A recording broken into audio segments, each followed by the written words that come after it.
shouldn't even touch Josh Johnson. He's just putting him away on 3 pitches. He gives him a fastball up and out over the plate.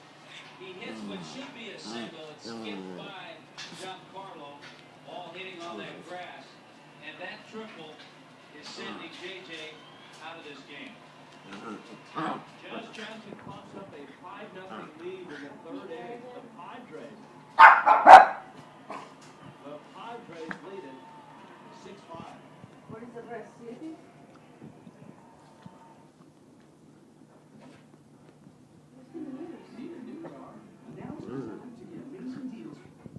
One of my managers was suspended. He was fucking